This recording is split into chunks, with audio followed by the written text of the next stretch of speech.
Great pleasure to be here today. Before I start, I just want to do something slightly different because I'm all the way down from Scotland, as you could probably tell with the accent. So we'll go with this. Well, I've just come down from the Isle of Skye. I'm no very big and I'm rather shy. Contractors shout when I go by, Yosof, read my contract. So I'm the contract coach, and it's a pleasure to be here today at the NEC People Conference speaking to you about the state of the industry. How that relates to the contractors who carry out the work. Not the subcontractors, as the industry likes to call them, but the specialist contractors, as I like to call them. Before we do that, though, I just want to ask for a volunteer in the audience. Can anyone tell me what NEC stands for? Nippon Electric Corporation. Well, actually, what I call it is need every contractor. Now, I say that because our industry is broken and our people are broken, and we need change, as Glenn talked about. But in order to have some change, I think what we need to do is look at the state of the industry as it is, and I'm going to give you some more statistics, a bit like Glenn did, but these are a bit more hard-hitting. In the last 12 months, almost 4,500 contractors went bust in the UK. That's 1 in 5 of all insolvencies in industry in this country. The construction industry is facing a huge skills shortage, and according to the Construction Skills Network, in the UK by 2028, we will be short of 250,000 tradespeople.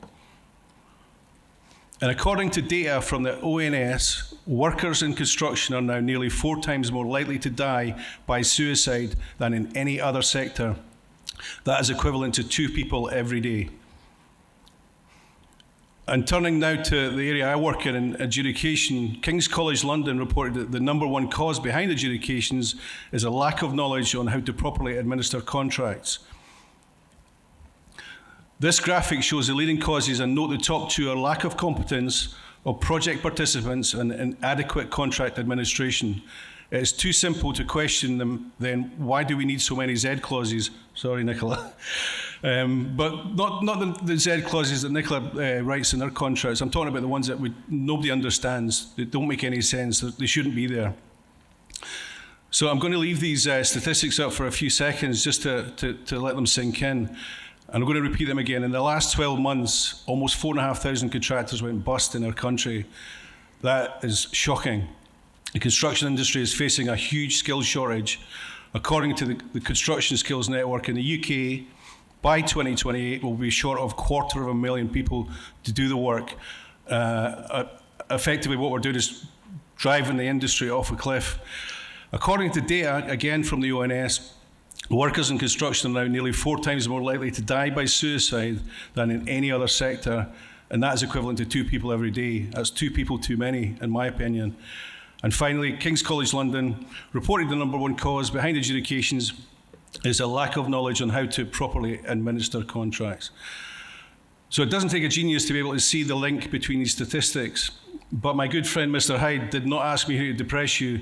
In fact, he said, make sure you're funny, Baldy, or you're not getting back. Oh, and sing again.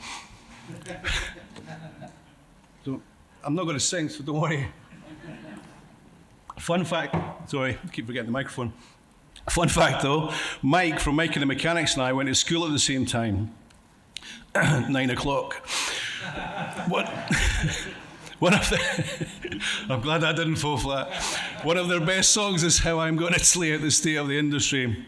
And then close on a simple solution that is very often overlooked in today's hustle and bustle. The Living Years is a magnificent song, one of my karaoke favourites, I might add. So let's look at these very wise words from this song and the lessons we can take from it, while I share some of the reasons why I became the contract coach. Oh, and we can also take a look at some very iconic projects from history. Every generation blames the one before, and all of their frustrations come beating on your door.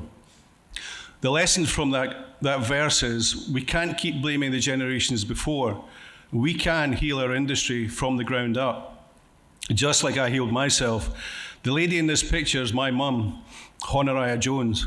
Life was not very kind to her, and the abuse she suffered was reflected into me as a baby. And I was taken from her and placed in a children's home and was rescued from it in 1979, but at the time split up from my birth family. My new father, foster father, worked in construction, and it was from him I was introduced to civil engineering. And in 1990, I got a start to become a setting engineer and surveyor with George Wimpey. And then in 1993, there was a recession on. My dad was told he would either face redundancy or he could become a contractor overnight. So that's what he did. So he would still deliver the work, but now as a contractor. And so he did, like so many specialist contractors before him. He worked his ass off, if I'm being honest, and built a business with no business training or contractual awareness. And I joined him alongside my brother and sister. And then in 2005, KPMG walked into our office and closed them down. And 120 people lost their job. And my dad lost everything. This was simply because big companies wouldn't pay him on time. So he went insolvent and the company was liquidated, just like the near 4,500 contractors in our industry today that went bust last year.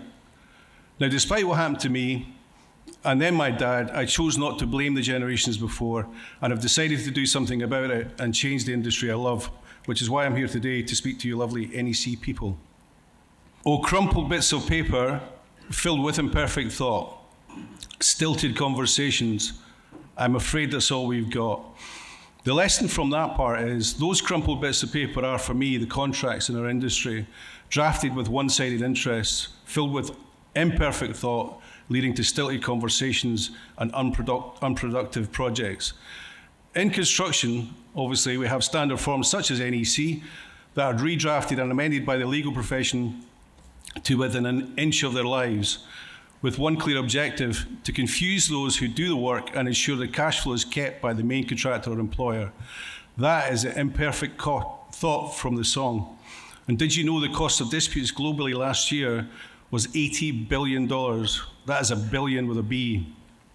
It doesn't take a genius to see that there's no incentive for legal firms to change, so we need to clean house ourselves. Disagree? Controversial? A little bit. We'll tell that to the 4,500 contractors last year who went out of business. I've worked in adjudication for nearly 20 years, and I've lost count of the number of contracts I have reviewed these past 34 years that I've been in the industry. And it's as plain as the nose on my face that when the top 100 main contractors are operating at less than 2 to 3% margin, something is very, very wrong. But that's not all we've got, because if we educate those who administer the contracts to ensure they have a decent knowledge, then we can move towards a fairer industry. Does anybody know this song, actually, before we keep going forward with a show of hands? Yeah, that's good. I'm glad. You say you just don't see it. He says it's perfect sense, and you just can't get agreement in this present tense. We all talk a different language, talking in defence. Again, the lesson. I've worked in dispute resolution, like I said, for nearly 20 years, and I've recovered tens of millions of pounds for specialist contractors, not sub, as the industry likes to call them. And despite this, those same contractors will still go and do the same thing over and over again. A bit like Stockholm Syndrome, I liken it to. The main contractor, tries to pull the wool over their eyes and says his deductions from your payment make perfect sense, but you don't see it. You know something is very wrong, but you're a tradesperson and he's smarter than you. So you can't get agreement in the present tense, and you feel you're talking a different language, but talking in defence. And this is where the industry falls apart for me. The adversarial and adjudication culture is way over the top, and that can be seen with the statistics that I spoke about at the start. So we open up a quarrel between the present and the past. We only sacrifice the future. It's the bitterness that lasts. The lesson here is disputes are quarrels between the present, because your skills are a gift, and the past outdated practice in today's modern industry. The decades of grief and wasted relationships caused by short-sightedness and poor practices in our construction industry. We sacrifice a better future by refusing to change and embrace a better way to contract, a fairer way to contract. And we are left with the bitter enmity between two opposing sides who could be so much kinder and happier for that matter. So don't yield to the fortunes you sometimes see as fate. It may have a new perspective on a different day. And if you don't give up and don't give in, you may just be okay. lesson here is don't be fooled by large numbers. Know your numbers before you sign a contract. And if you're not making any profit, then don't do it. It's a terrible fate for your business if you go bust, trust me.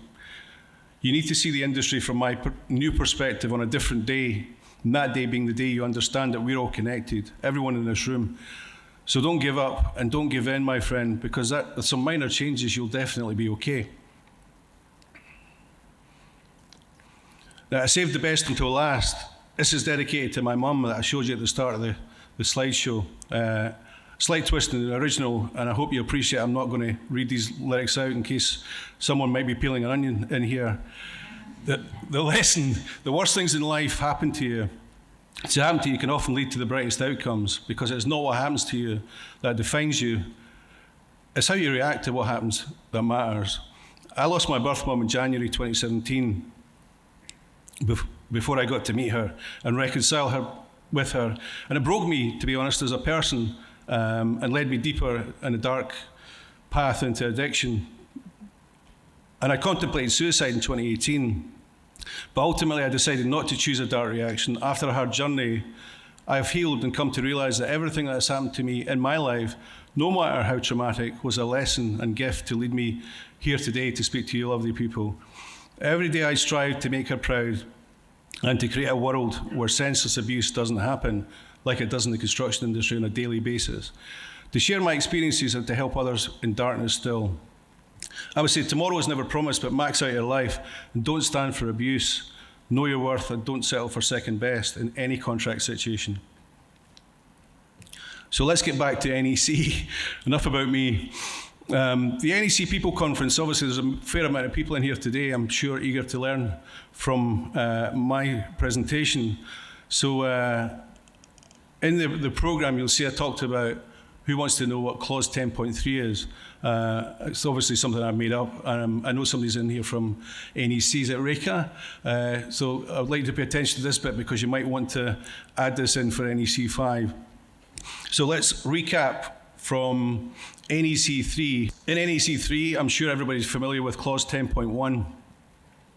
The employer, the contractor, the project manager, and the supervisor shall act as stated in this contract and in a spirit of mutual trust and cooperation, or with that and emphasis on a spirit of mutual trust and cooperation.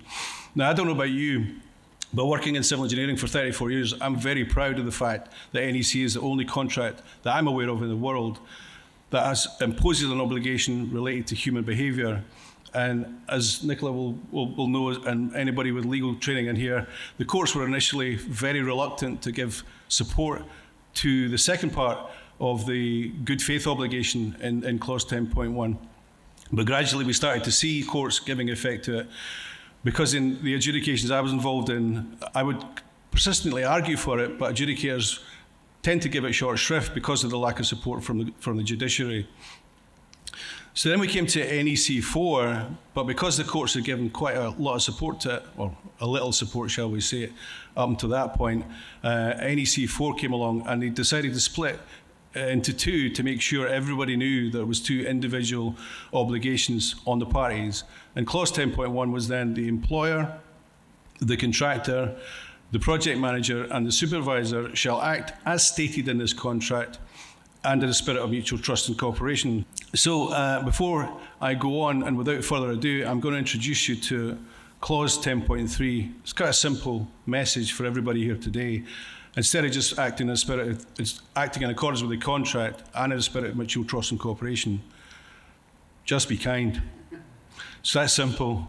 Thank you. I finished a little bit early, I think, Glenn, but I'll leave you with this. Thank you very much.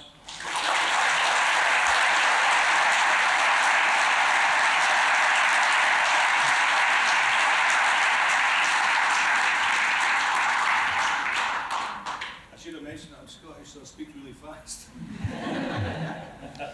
Really powerful presentation, and I knew it would be, because I know this man. I've seen him, heard him talk, and seen him on sort of social media platforms.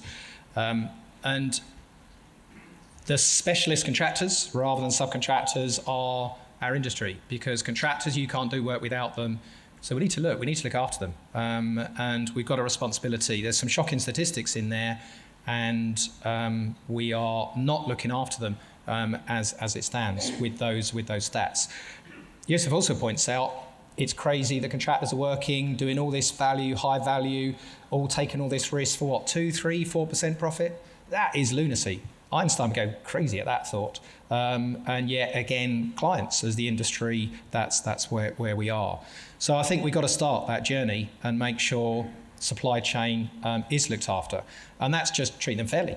I like that mantra, be kind, but equally we could say be fair, be truthful, and that's something we definitely got to do with our industry. We have allowed a bit of time then, so for all three, but in particular, I think that last topic in particular.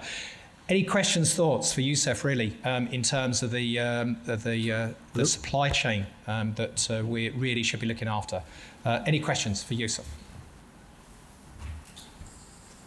Well, one for you. Is that one? One for Yosof in the room. Do we think that clients should be writing a requirement, either in the conditions or in the scope, for the contractors to use NEC subcontracts? Why is that number so small when we all like to think that we love our NEC? Why are we letting the main contractors screw the subbies with their horrible subby bashing contracts? Specialist subcontractors, sorry. Did I say subby again? Oh, I'm sorry. Sorry. I was the one that said along the supply chain, not down the supply chain. It's interesting because when you say supply chain, I always think about chain as in like bondage, slavery, and that is quite relevant. So sorry, I said bondage in the room. Everybody laughed. I went, no, I didn't mean like that. We're obviously soon to come out for lunch. But the yes is the answer to your question. That the contract's supposed to flow down everywhere. Sorry, and along. I did it myself. And be fair, I guess, fair and reasonable for all the parties. I mean, I define a contract as an equitable division of risk between parties who understand the risk and can manage it. Otherwise, it's just servitude. Nicola, anything to add on that or not? No, I mean, I think it's a good point. I think flowing down a contract is always better if it's the same form of contract on that basic sort of level, flowing along, should I say. That kind of consistency can carry you down. And I think without it, there's always a risk of gaps. And as you said, you know, if you've got those gaps, then how does that impact the subcontractor? What's going to actually happen there? Who's going to fill those gaps? And often it does fall to the specialist contractor, and there are problems with that. And it's what we've talked about shifting the risk allocation generally. If you shift the risk allocation down or along the chain, someone has to pick it up, and then someone will suffer. But that also has a bigger impact on the project as a whole. But it's clients that have got the power, they can write these words into that main contract. I don't see that often enough. Yeah, I think we're definitely onto something here in terms of that sort of client responsibility. There are a number of your contractor organisations. Now, I'm not going to ask you to raise your hand, but you know who you are. You have your own standard Z clauses that you pass down to your specialist contractors. Okay.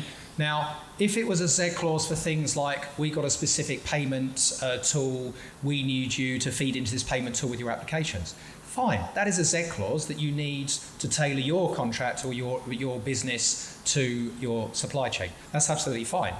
But for example, at least one of the contractors represented today, they've got a standard Z clause that deletes 60.112 in all of their subcontracts. Never mind if it's deleted in theirs or not, they delete it from their subcontractors. I mean, that is lunacy when the contractor can claim for that risk themselves, and yet they think it's in their interest to say no subcontractor never claim for that. You're asking them to price the risk that you can actually claim for yourself if it happens. So that is lunacy to me. So again, the revolution starts internally, where you can fight up in your own contractor organisations and stand up and say, why are we doing this? Most people, when I do training, when they admit they've got these Z clauses and I've reviewed them, I've had to say, this is crazy, isn't it? Most people in my training sessions say, yes, we agree, we don't like it, but the lawyers or someone senior has said we've got to do it. And yet we're enabling that. So there's the first thing. And the second thing, and I think it's going to come up in our question time panel this afternoon, I really agree with Richard. I actually think the way we can change is clients, because clients have to accept or not accept subcontract condition terms. So not only do you have to put the name of the subcontractor forward, you also have to put forward the terms and conditions as well. So there's two aspects. One, can we impose that it's NEC down the line? I'd like to think so. Legally, I believe there is a bit of an issue with that. And I know, I think going right back to the Olympics, they didn't want to put, you've got to use NEC, but kind of worded it so it's almost impossible not to. So there's maybe a legal issue there where you're actually forcing the imposing. So there's one thing. But the most important thing I think clients can do is if they're actually reviewing subcontract conditions as they're meant to be, and they've got to say yes or no to accept them, make sure you review them and make sure there aren't unfair clauses that you haven't imposed on your supply chain yourselves. And the other thing as well is some contractors sign up to Z clauses they shouldn't have done, and then they pass that stuff down the line to the subcontractors, and the subcontractors have to take their pressure. So they're the issues that we've got, and I think, clients can maybe help really lead the way. Ross? It's more of an observation here, but we've been talking a lot about the project world. Now, I represent the FM world a lot. And the FM contracts and the FM world is not as mature yet, I think, in NEC use. And therefore, we're seeing many of the old problems that we thought had all gone away beginning to reoccur. We've got less mature clients, we've got less mature legal advisors, and particularly with total FM contracts, we've got very substantial subcontracts where there's a strong argument that we should be passing the NEC contracts down the line. So I think one of the reasons for the statistics you're presenting, if you did the FM world, I think you'd find some of them were even worse, because the Z clauses I'm seeing are the ones I used to see 25 years ago, which I thought had gone away, and they're beginning to come back into the industry because it's not as mature. So we've got a role there to play. Those of you who are working in local authorities as clients, what are you passing through your FM contracts? Because the value of those contracts is at least as great as the value of project contracts. I wish we could understand how big that field of work is. Yeah, great point, Ross. Any other questions for Yosof? Let's go. They've travelled from Peru. I think the least we could do is give them a chance to ask a question. Thanks, Glenn. As to Richard's comment and yours, in Peru there's actually there's dozens of contracts being executed with an option F, with an obligation to subcontract using NEC.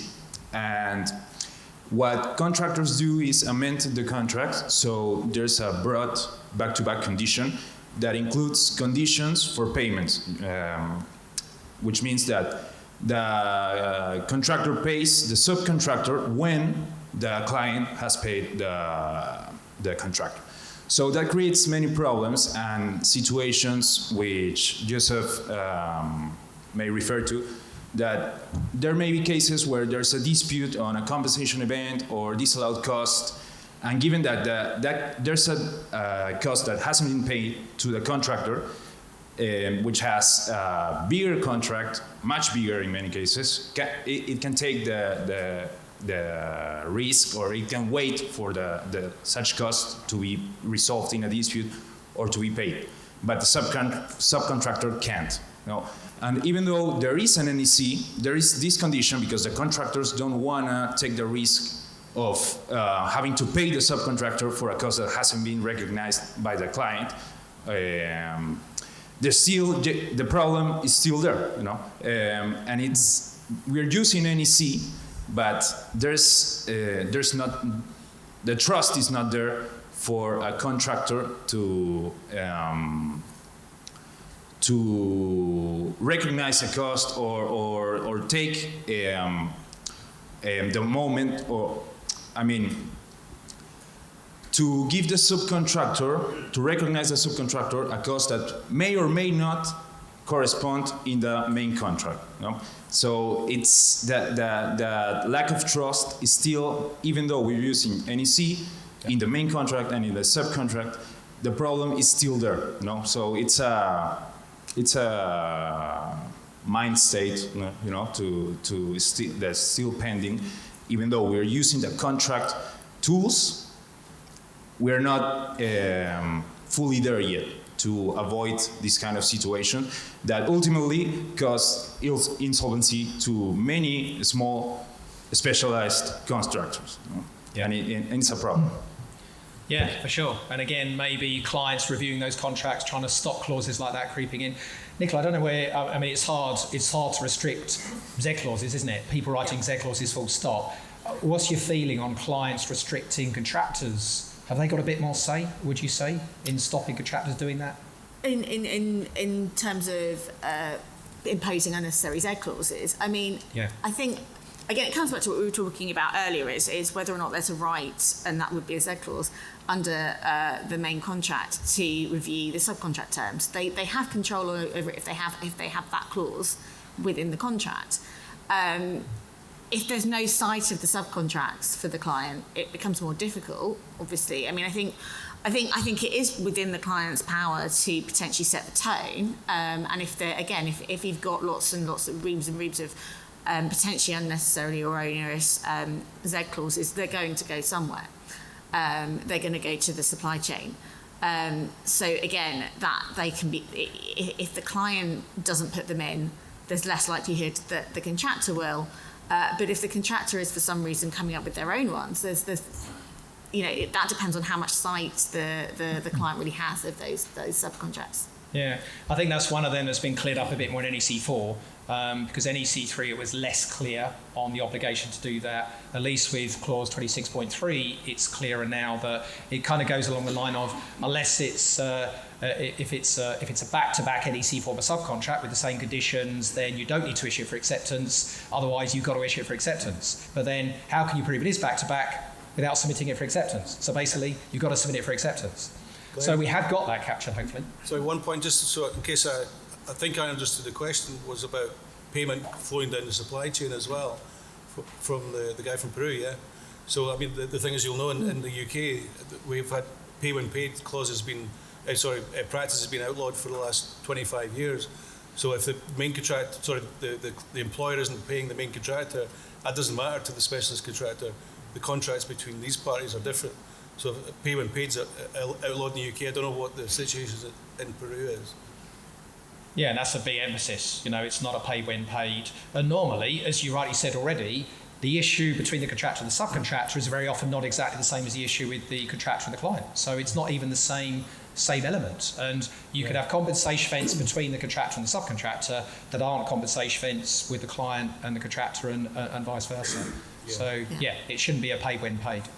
And I think on that note as well, on a slightly different point though, you can have in your main contract, you can have some sort of clause which essentially is saying that if the contractor is not administering the subcontracts in a particularly good way, you can have some sort of step-in right for the employer or the client to then try and rectify that situation in certain ways. And again, it's a Z clause, so it's up to the client how much input they want to have there, if they want to step into the subcontracts, if they just want to appoint a project manager, or how they want to deal with that.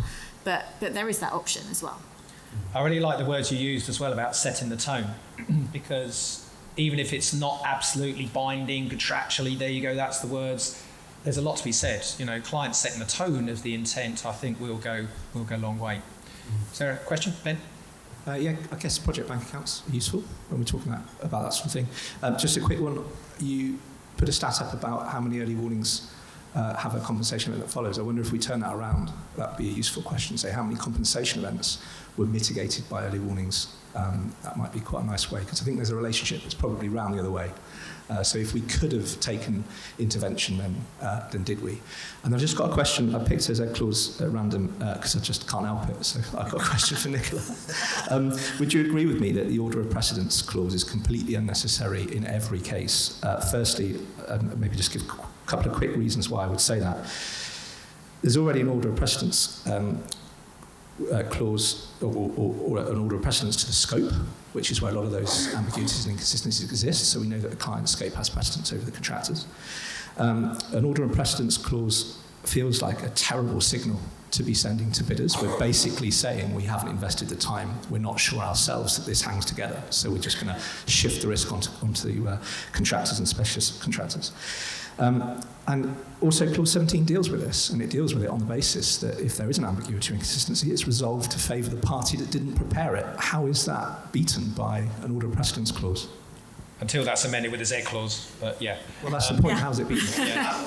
So Nicola, luckily you've got 60 seconds only before lunch. Fantastic. So, I think in an ideal world, yeah, absolutely, the contract wouldn't have any conflicts within it, and it would all work and fit together perfectly, and there would be many people that were aware of everything that was in the Z clauses, everything that was in the scope. I think if you're looking at a smaller contract, perhaps that is more achievable. But a lot of the sort of bigger infrastructure projects that a lot of you guys are working on, it just becomes unachievable. Things slip into the scope. That the documents prepared by the employer, or the documents prepared by the contractor. And in those situations, the risk is that you only realise that the unintentional clause is there once you actually get into a dispute. So yeah, you can try and operate it along with the contract, but actually maybe it's much later on when it's too late and the parties are going to go to dispute on it. And I think that's where it can be valuable if you're there thinking, well, actually this schedule that's come in, that's a standard schedule from that client that has used time and time again, we don't want that to trump a Z clause that we've actually heavily negotiated. But is it right for a client to be able to say, you take the risk for my shit contract? if the contractors, in theory, That's what we're saying. Yeah, I mean, well, yeah, exactly. I mean, I think That's that's exactly what it says, yeah. Yeah. Excuse my language, sorry. I've seen contracts recently where they've actually taken the ambiguity clause out completely, and you're like, where does that leave you? yeah. It depends on who's done the majority of the drafting and where that risk lies ultimately. But the only drafting done by the contractor is the works, the scope provided by the contractor. Yeah. As a gentleman behind us already told us, we've got a nice clear clause which puts that subservient to the client scope. Mm. So, Yeah. Well, Yeah. And that doesn't mean to say that once that's decided which way to interpret it, you can't change it. If you change it in a less favourable way, that would be a conversation about the assessment. If you think a risk is if it was a bomb and you kept handing it to somebody who didn't understand what to do with it, when it blows up in that person's face, you've left with no supply chain. That's the point we're trying to make. I'm sorry to have to interrupt, but Sorry. the problem that you face there is we're saying whoever created the ambiguity takes the risk of it, but it doesn't address why that ambiguity has arisen, because the ambiguity could arise because there were two competing things, and it doesn't say which one takes priority. That's why you have an order of priority in order to overcome those problems. You're conflating two separate issues into the same clause. Sorry, I'm a lawyer, so this is correct.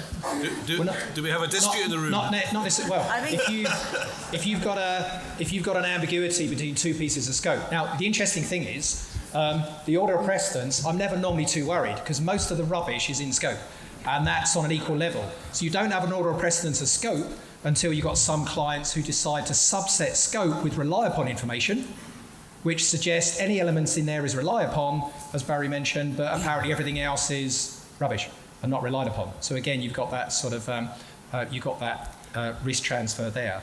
So it does work in terms of whoever created the error, generally the NEC principle is it goes against that party. And then obviously sometimes we see that amended, but then that's altering the risk profile. In theory, there's no such thing as an unfair Z clause, which I didn't think I'd say at this conference. But in theory, there's not, because if you're willing or stupid enough to price for it, then okay. But some of them are quite subtle, and unfortunately, the supply chain don't pick up on the subtleties of it. Go in there with, oh yeah, we want to work with this client, we want to do a good job, it's on, whichever prestigious project we're working on, and they don't understand the intricacies. And we're then playing on the lack of knowledge of those intricacies, and we end up with some of the stats that Yosof has quoted. So that's the issue that we've got.